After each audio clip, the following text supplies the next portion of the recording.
Kicked out of Thanksgiving by my mom for my stepdad's family, I came. Anyway, what I found in the garage destroyed their lives forever. Hey guys, a friend of mine said I should post this here, thinking my story fits as a Reddit post. So, here goes. I have to start somewhere with this whole mess of a story. I guess the real beginning is when my dad died in a car accident when I was 7.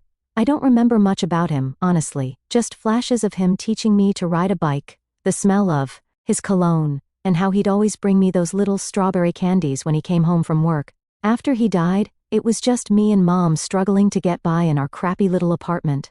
She worked 2 jobs, waitressing during the day and cleaning offices at night. I spent a lot of time with our neighbor who watched me after school until Mom got home, usually after I was already in bed.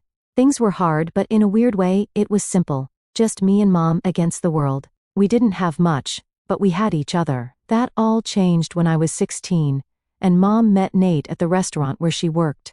He came in for lunch every day for like a month before finally asking her out. 6 months later, they were married, and we moved into his house in the suburbs. He had a good job as a construction manager, a nice house with an actual yard. And suddenly we were going out to eat at places that weren't fast food. Mom seemed happy for the first time in years, so I tried to be happy too. His family was super welcoming at first, too welcoming actually, which should have been my first red flag. His parents, Barbara and Dale, who everyone calls Barb and Big D, I know, gross. His brother Kyle. And Kyle's wife Melissa would always invite me over for these family bonding weekends at their place. At first, I was like, cool, they're actually trying to make me feel included, not just tolerating me like my last stepdad's family did. But after about 3 months, I started noticing some weird love going down at these family gatherings. People would randomly disappear to the basement for 20 minutes and come back all hyped up, talking super fast. I'd see little baggies getting passed around real casual, like when they thought us kids weren't looking. Sometimes they'd have these intense whisper conversations that would stop the second I walked into a room. I'm not stupid. I grew up in the not-so-great part of town before Mom married Nate. I've seen enough to know exactly what was happening. They were all high as kites half the time. At first I thought maybe it was just weed, but the behavior was different, more intense, more secretive. One weekend when I was staying at Barbara and Dale's place, while Mom and Nate went on some couples retreat, I went downstairs to grab a Mountain Dew from the garage fridge at like midnight because I couldn't sleep. I walked in on Dale weighing out what was definitely not baking powder on this digital scale. There were literally dozens of little Ziploc baggies lined up on the workbench, some already filled with pills.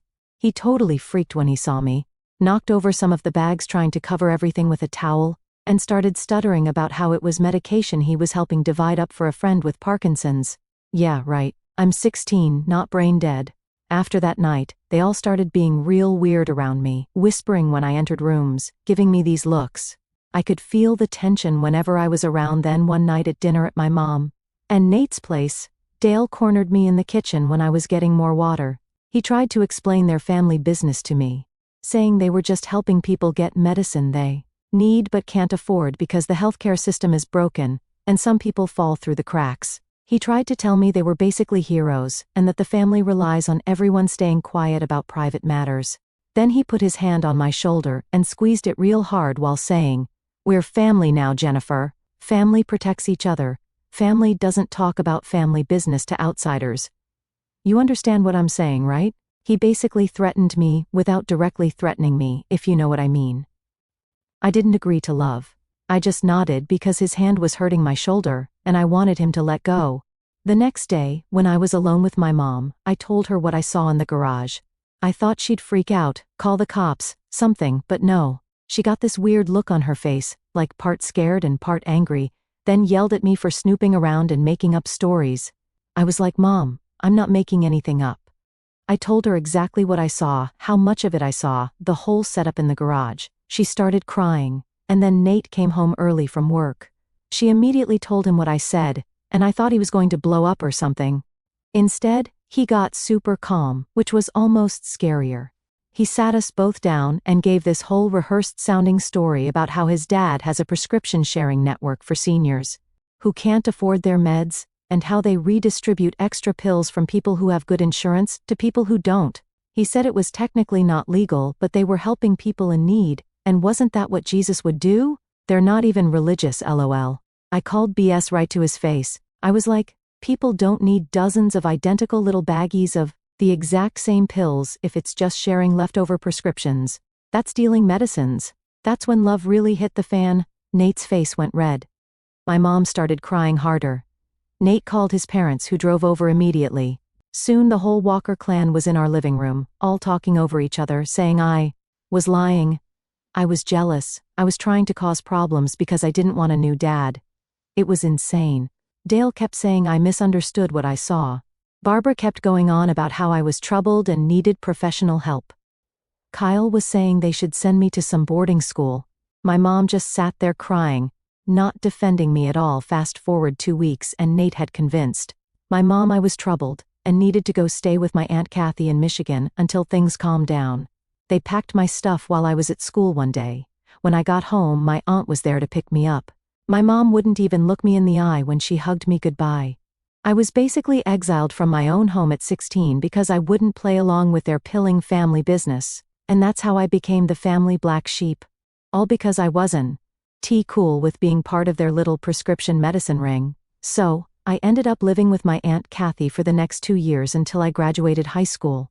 It was weird at first. Aunt Kathy lives in this tiny town where everyone knows everyone's business. And I was the mysterious troubled niece from out of state. The rumors were wild. Some kids at school thought I got kicked out for setting fires or doing medicines myself. Ironic, right? Kathy was cool though. She never really believed I was troubled. She knew something was up with my mom and Nate, but she didn't push me to talk about it. She just gave me a room, enrolled me in the local high school, and let me be. My mom would visit like twice a year, always without Nate. Always with this sad, torn look on her face, like she was the victim in all this. She'd bring gifts and act like everything was normal, like I was just away at some boarding school or something. Nate sends his love, she'd say, which was total BS. We both knew he was glad I was gone. During those visits, I could tell she was stuck between her husband and her daughter, and honestly, I felt bad for her sometimes. Nate had her completely wrapped around his finger. She'd ask about school, about my friends, about my plans after graduation. But we never ever talked about why I was living with Aunt Kathy instead of at home. It was this massive elephant in the room we just danced around. After high school, I got into State University with a partial scholarship. It wasn't my dream school or anything, but the scholarship helped, and it was far enough from home that I wouldn't have to deal with any Walker family drama. I worked my a-hole off at 2 jobs, morning shifts at a coffee shop and weekend, reception at a gym, to pay for what the scholarship didn't cover. Some nights, I'd be up till 3 a.m., doing homework after an 8-hour shift, running on nothing but energy drinks and pure stubbornness. I didn't go home for holidays most of the time. I'd visit Aunt Kathy for a few days at Christmas, but that was it. My mom would call on my birthday and major holidays. Those calls were always awkward, with her asking surface-level questions and me giving short answers. Nate never got on the phone. I graduated with a degree in healthcare administration. Not the most exciting field, but stable, you know. I got a decent job at a billing company for medical practices. The irony of me working in healthcare while my stepdad's family ran their little pill operation wasn't lost on me. I was making it on my own though, no help from Mom or Nate. I had my own apartment with 2 roommates but still paid my own bills. I even started building a tiny emergency fund.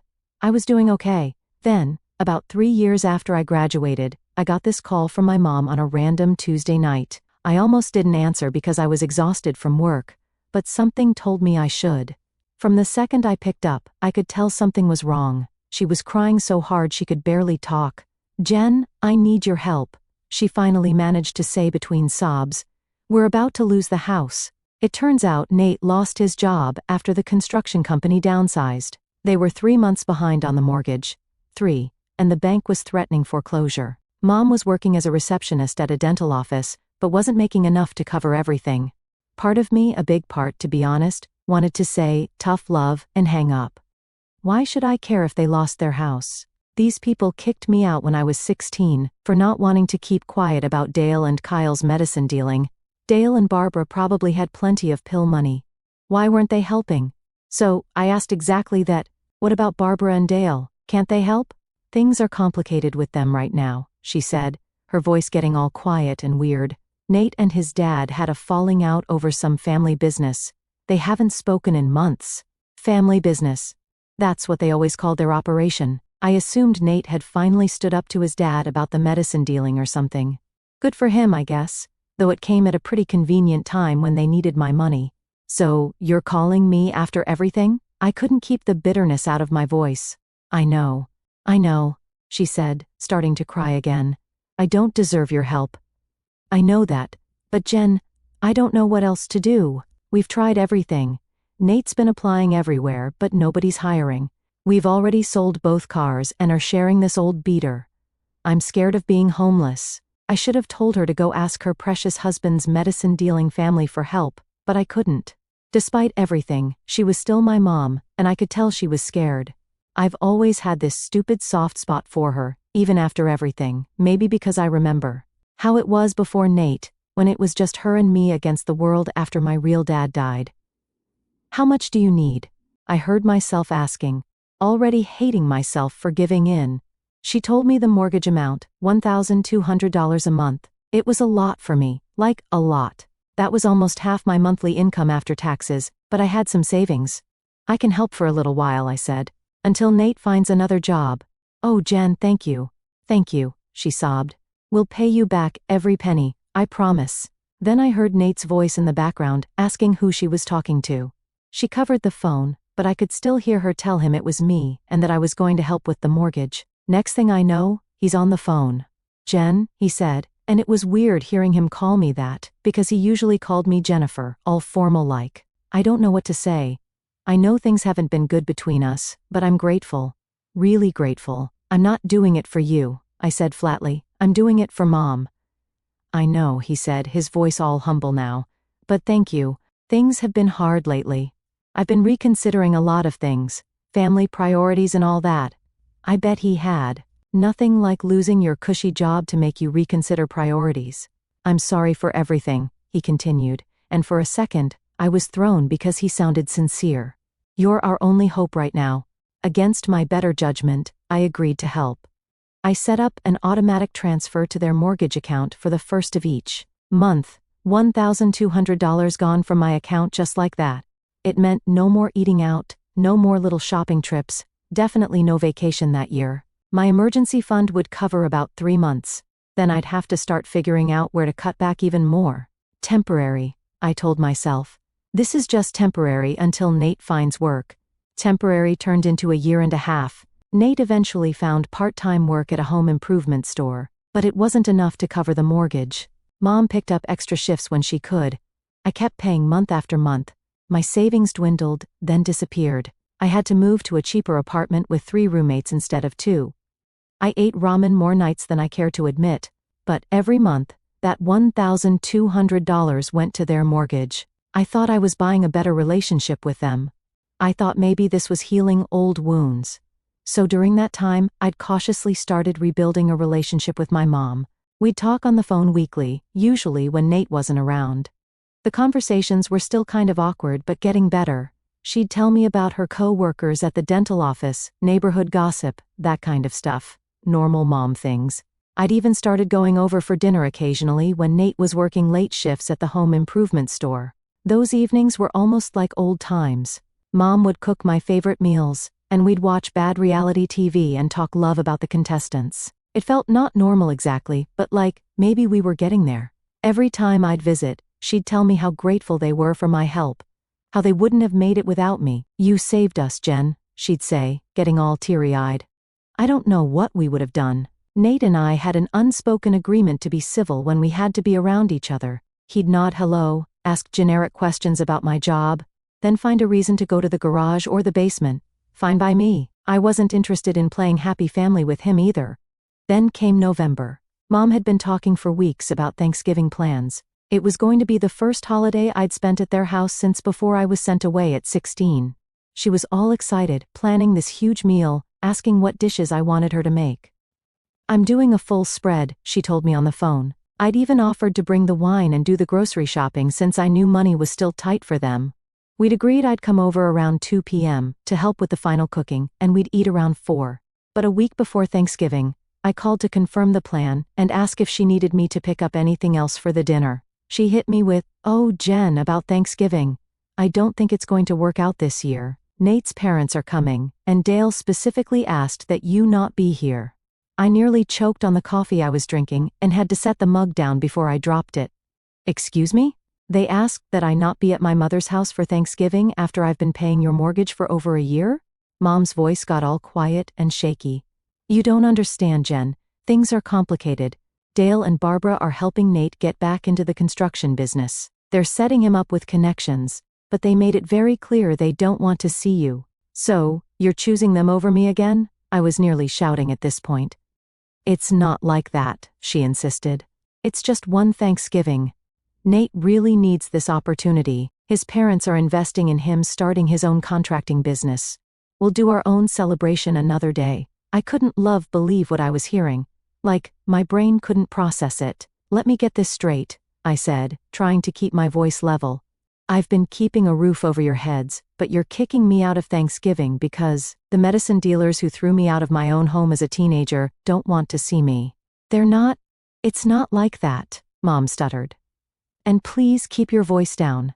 Nate might hear you. Oh, heaven forbid Nate hear me point out what a-holes his parents are. It's just that Dale and Barbara have connections in the construction industry, she continued, sounding desperate. They're going to introduce Nate to some important people who might hire him for real projects, not just stocking shelves. If this works out, he could be making real money again, and we wouldn't need your help with the mortgage anymore. So, Dale and Barbara suddenly have legit construction connections? That's convenient. Where were these connections when Nate lost his job? Oh wait, they were too busy having a falling out over the family medicine business, right? Jen, please. My mom begged. It's complicated. No, it's actually super simple, I said. You're choosing Dale and Barbara and their money over me again, just like when I was 16. That's not fair, she said. You know what's not fair? Me draining my savings to pay your mortgage while Nate's parents are supposedly flush enough to start a whole construction business for him. Make it make sense, Mom. They've done well with some investments, she mumbled. Yeah, I bet they have. Pill dealing must be quite the profitable investment these days. Jen, she gasped. Don't say things like that. That's when I knew. Nothing had changed. Nothing would ever change. I was still the problem in their eyes. Fine, I said. Have a great Thanksgiving. I hung up and I was pissed, like shaking with anger pissed. I paced around my apartment, rage cleaning the kitchen just to have something to do with my hands so I wouldn't throw my phone against the wall. The love, audacity. I had put my entire life on hold to help them. I'd moved to a crappier apartment with more roommates. I'd been eating ramen and peanut butter sandwiches so they could keep their house. I was driving a car that broke down every other week because I couldn't afford repairs, let alone a new one. My credit cards were maxed out from covering emergencies because all my savings went to their mortgage. And this is how they repaid me. Uninvited from Thanksgiving to make room for the pill. Pushing grandparents who apparently now had enough money to set Nate up in business. I called my Aunt Kathy, the only family member who'd actually been there for me, and ranted for like an hour straight. She was furious on my behalf. Those ungrateful jerks, she kept saying, after everything you've done. Then Aunt Kathy got quiet for a minute. Jen, there's something I need to tell you, she said, her voice suddenly serious. My stomach dropped. Know what? Last month, I ran into Kyle's wife Melissa at the mall. She was pretty drunk at the food court in the middle of the afternoon. She started rambling about family problems, saying Nate and Dale were fighting over the business and how Nate was taking crazy risks. What kind of risks? I asked, my heart starting to pound. She said he'd been storing product at your mom's house. That Dale was furious because it was too dangerous. She kept saying they were going to lose everything if Nate didn't get smart. My mind started spinning. All this time, I'd believed Nate was just a bystander in his family's medicine operation, maybe turning a blind eye but not actively involved.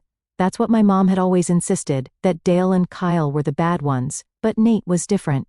Are you saying Nate is dealing medicines too from Mom's house, the house I've been paying the mortgage on? I think so, honey, Kathy said. Melissa shut up real quick when she realized what she was saying, but she'd already said enough. I didn't tell you because I wasn't 100% sure and I didn't want to upset you. But after what they just did, uninviting you from Thanksgiving, my mind was racing.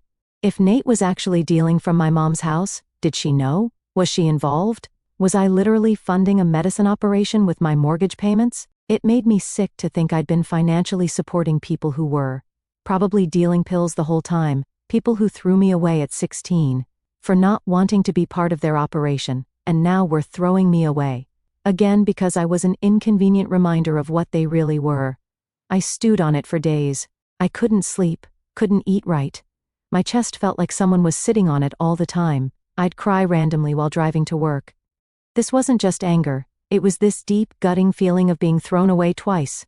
I kept thinking about everything I'd done for them, over a year of sending money I could barely afford. Draining my savings, putting off buying my own place. All to help keep a roof over their heads. I'd forgiven them for sending me away as a teenager.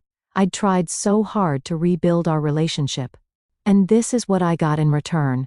Uninvited from Thanksgiving because the people who drove me away in the first place didn't want to see me.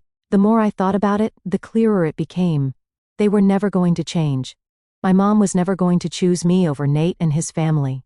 I was always going to be the outsider, the inconvenience, the one who could be discarded when it suited them. Something inside me just snapped. I was done being used, done being the family ATM they could milk for, mortgage payments but hide away when the real family came over. I made a decision I knew might change everything.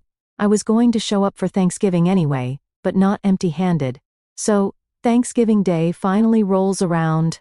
I spent the morning going back and forth about whether I was actually going to go through with this, like full-on anxiety, changing my mind every 5 minutes.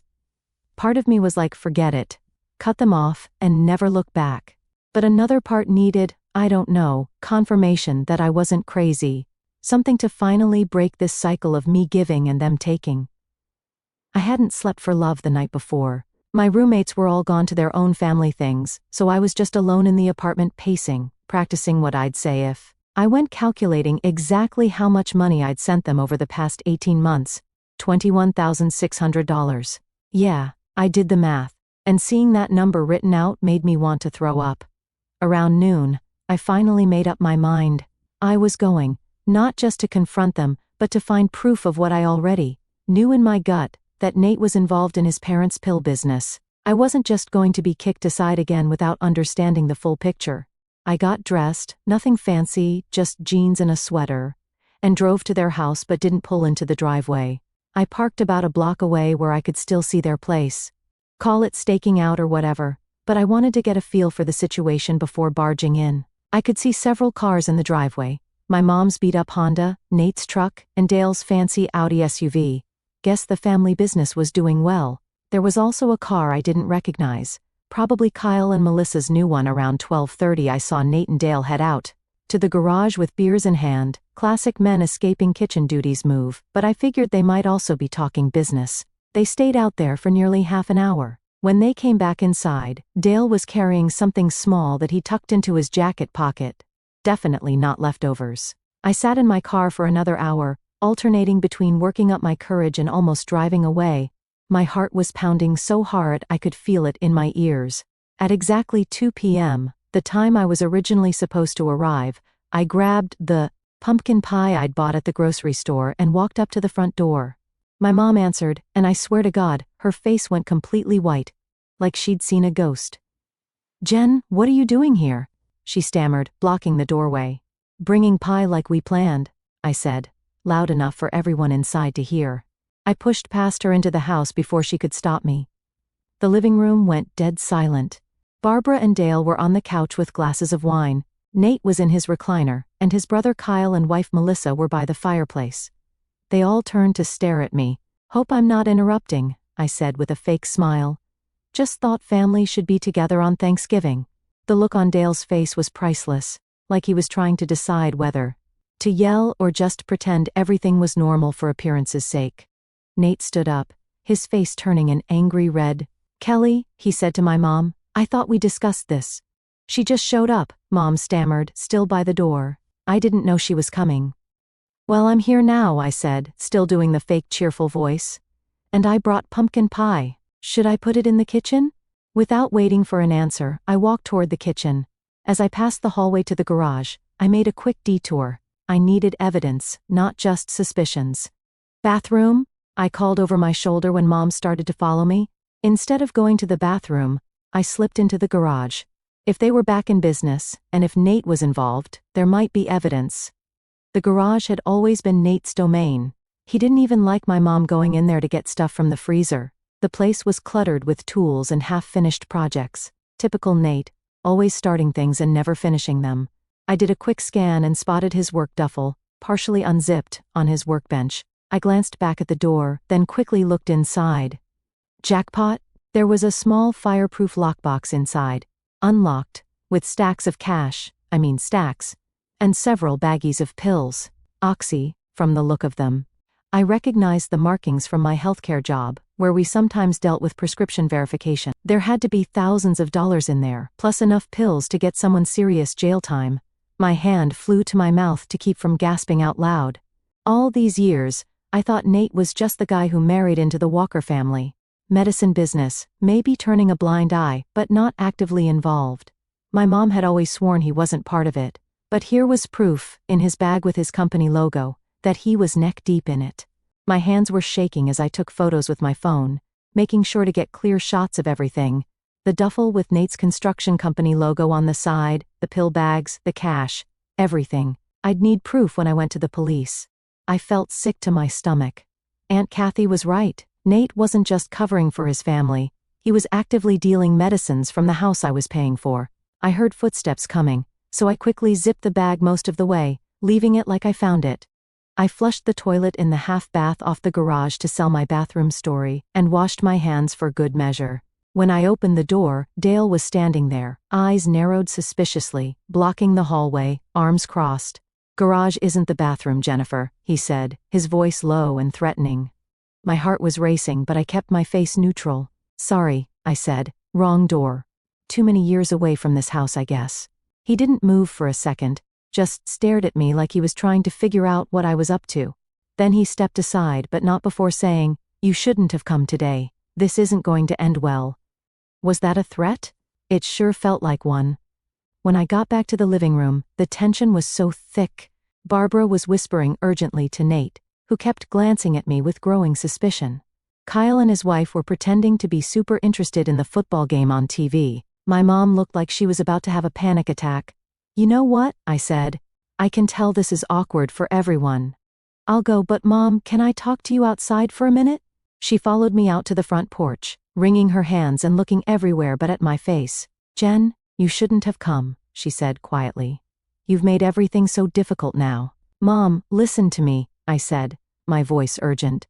"They're still dealing medicines. Nate is involved. I just saw a lockbox full of pills and cash in his work bag in the garage." Her head snapped up, anger replacing the anxiety on her face. "That's ridiculous," she snapped. "You're making things up again, just like when you were a teenager. Nate runs a legitimate business now. A legitimate business that hasn't even started yet, that has thousands in cash and prescription pills? Mom, wake up. They're using you. Using your house, probably. If they get caught, you could go down too. I want you to leave," she said coldly, "now. And don't come back until you can be supportive of this family." The way she said this family, like I wasn't part of it, broke something in me. All these years, all this money, all this trying to rebuild bridges, and I was, still on the outside, still the troublemaker, still the one who wasn't family. "Fine," I said, my voice cracking, "but you can kiss your mortgage payment goodbye from now on." I walked to my car with as much dignity as I could muster, feeling her eyes on my back. I didn't cry until I was a block away. Then I pulled over and just lost it. Sobbed so hard I couldn't breathe. Part of me had still hoped after everything that my mom would believe me, choose me, but she never would. When I finally got myself together enough to drive, I didn't go home. I had those photos burning a hole in my phone. I had evidence of what they were doing, and I knew exactly where I needed to go. I wasn't just angry anymore. I was heartbroken, yes, but also clearer than I'd been in years. These people, including my mom, had been using me, lying to me, and pushing me away whenever it suited them. And they were dealing medicines that hurt people. This wasn't just about my personal grievances anymore. As I pulled into the parking lot of the police station, tears were streaming down my face. The desk sergeant actually asked if I was okay to give a statement, or if I needed medical attention first. That's how wrecked I looked. "My family," I choked out, "they're dealing medicines and I have proof. I showed them the photos and told them everything through hiccuping sobs, what I'd seen as a teenager, what happened today. They took me to this little interview room with uncomfortable chairs and fluorescent lighting that made my already puffy eyes hurt even more. They didn't seem super interested at first. Probably thought I was just some crazy person with family drama. But when I showed them the photos of the pills and cash, Detective Rivera's whole demeanor changed. She called in another detective, an older guy whose name I can't remember. We've actually had our eye on a distribution network in that area. This could help connect some dots, one of the detectives told me. I felt like I was going to throw up when they asked if I'd be willing to make a formal statement and possibly testify if it came to that. My signature on that paper felt like signing away my relationship with my mom forever, but I did it. My hand was shaking so bad. My signature looked like a little kid wrote it. They told me they'd probably execute a search warrant soon, but to act normal if my family contacted me. They also said I shouldn't go back to the house like I was planning to after that disaster. When I got to my apartment, I threw up in the bathroom, then crawled into bed with all my clothes on and just stared at the ceiling. One of my roommates knocked on my door around midnight to ask if I was okay. I told her I had food poisoning, easier than explaining the truth. I didn't sleep that night or the next, just kept replaying everything in my head, wondering if I'd done the right thing, wondering what would happen to my mom. 3 days after Thanksgiving, they raided my mom's house. I knew it was happening because the detective called to let me know. They said they found way more than what I'd seen. Apparently the garage wasn't the only stash spot. They had pills hidden in the basement ceiling tiles, more cash in a safe, behind a false wall in Nate's office, the spare bedroom he'd taken over. Nate, Dale, and Kyle were all arrested. My mom called me about an hour after the raid. "What did you do?" she screamed into the phone. "They took Nate away in handcuffs. They tore the house apart." "I reported what I saw," I finally whispered, my voice cracking. "If they found more, that's not on me. They're saying I could be charged as an accessory. How could you do this to your own mother?" That broke me a little, but I didn't answer and hung up. There was nothing left to say. The weeks after the raid were a blur of police interviews, legal meetings, and sleepless nights. I learned that Nate wasn't just involved, he was one of the ringleaders. His construction connections gave them access to people with prescriptions, buying pills from those desperate for cash and reselling them at a markup. The thing with Dale wasn't about morals, it was over money. Nate wanted a bigger cut and pulled back when he didn't get it. That's when he lost the construction job and needed my help with the mortgage. When the prosecutors offered Nate a deal, he didn't hesitate to flip on Dale and Kyle, proving he'd sell anyone out to save himself. Nate got 3 years while Dale and Kyle took heavier sentences. My mom wasn't charged, but Barbara and Melissa got probation and lost assets. I didn't talk to my mom through it. Every call ended in blame and heartbreak until I stopped answering altogether.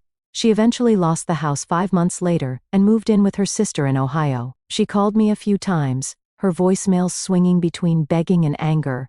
"You destroyed this family," she said in one. "I hope you're happy now." Her words still haunt me. Did I act for justice or revenge? Was I protecting others or settling old scores? I started therapy, trying to live with the choices I made, but I don't regret turning them in. They were criminals, but I'm haunted by the what-ifs. Could I have saved my mom sooner? Would any of this have happened if I just stayed quiet? Some bridges, once burned, don't rebuild. Maybe this is one of them. Thank you for sticking until the end. Tell me, what do you guys think?